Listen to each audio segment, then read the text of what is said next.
Okay, when we started with the program, which wasn't all that long ago, we started off by firstly improvising to Eliza. And then we had a look at how we would develop that and improvise over a blues piece. One of the things that I want us to do is to continue to develop our improvisation. And we're going to base that improvisation around exactly what we've learned with Nightstorm, but two completely different mood treatments. First one is more new age, more world music, more of an electronica type of piece. And the second one, well, we'll have a listen to that in a moment. This is a straight out improvisation. Now, first of all, I'm going to show you what to play, and then I'm going to give you a version of how to play it. And not so much that of course, I don't want you to copy what I'm doing, but I just want you to get a sense of how I'm using these tracks to take what I've learned with Nightstorm and use it as being really fantastic source material to improvise over.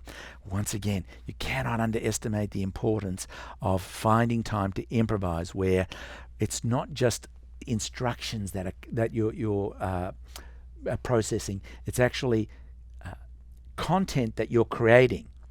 It's just like speaking, where you've built this wonderful vocabulary of words. And even right now, as I'm talking to you, it's quite an amazing thing when you think about what improvisation is.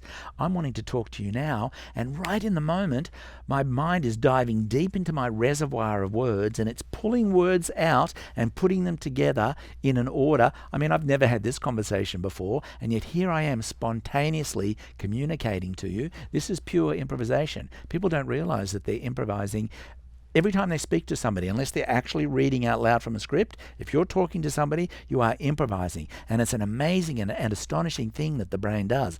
Diving into a reservoir, you've got an idea you want to communicate. It pulls from your vocabulary and not only knows the words that you want to use, but is able to organize those words in a way that the listener is able to listen to and make sense. It's completely amazing. And that's all I'm asking you to do. That's all that improvisation is, really.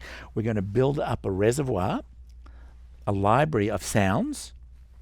We're going to take those sounds and spontaneously begin assembling them. Now, does that mean that your improvisation is going to sound awesome and fantastic and exciting all the time? No, but it's just like when you were learning to speak. You've forgotten that you did this, but you actually had to learn how to improvise in speech. You had to learn a vocabulary, learn how to put words together, learn how to put them together in an order that made sense to people. And that's all we're doing with improvisation. And so when you actually take this process on, it really fires up the brain. It really develops that connectivity. It's really generative. It's generating the music from yourself, through yourself, and out to others. So that's exactly what I'm going to do now. And what material am I using? Exactly what we've learned with Nightstorm. My left hand is just going to be working with our positions. Have a look. When we were playing that last section of Nightstorm, when we came up to the black note, that's all I'm going to be doing. In my left hand, I'm just playing my two notes, opening my thumb. Beautiful. My right hand, I'm going to be working with the same position, and let's have a listen to how it's going to sound.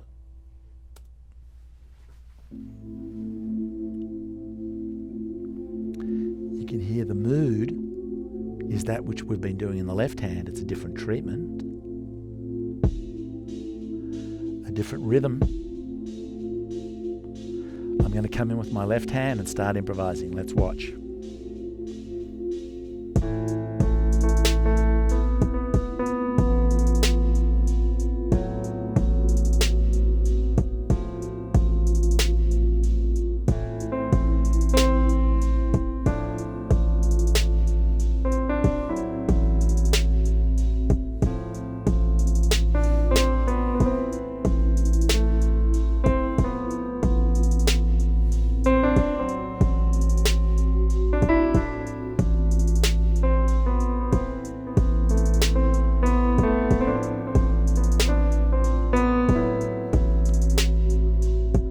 Take the same thing and move it up an octave higher.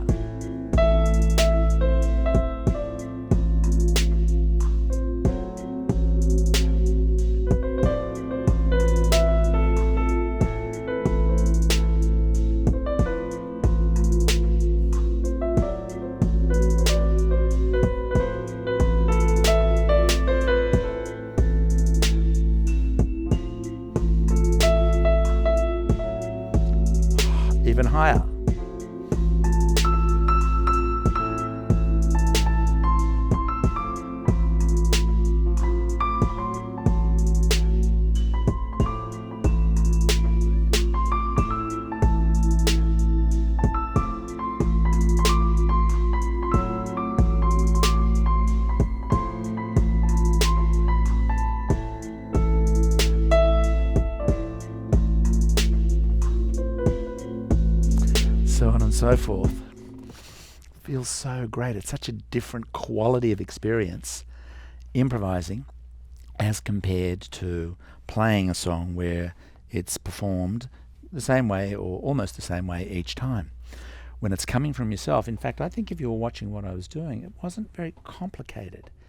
I'm really just using 5 fingers over 5 notes, and I'm playing around with the rhythm a little bit.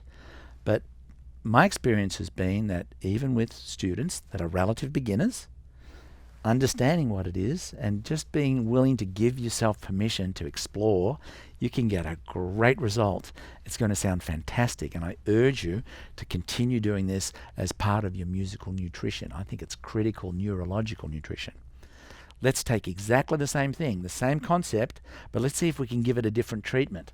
I'm going to be working with exactly the same ingredients, but now I'm going to play these against soundtrack 17 as compared to 16. Let's have a listen.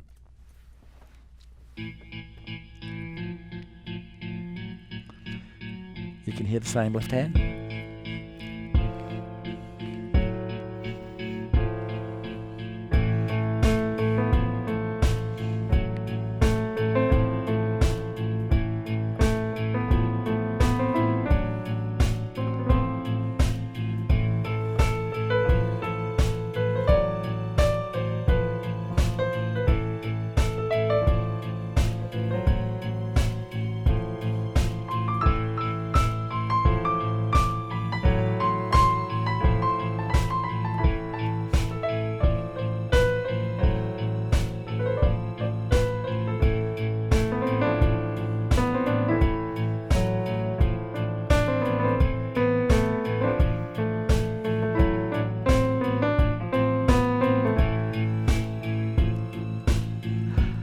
You get the point. Completely different, much more punch and power, but it's the same basics. Left hand, just moving up to the black note.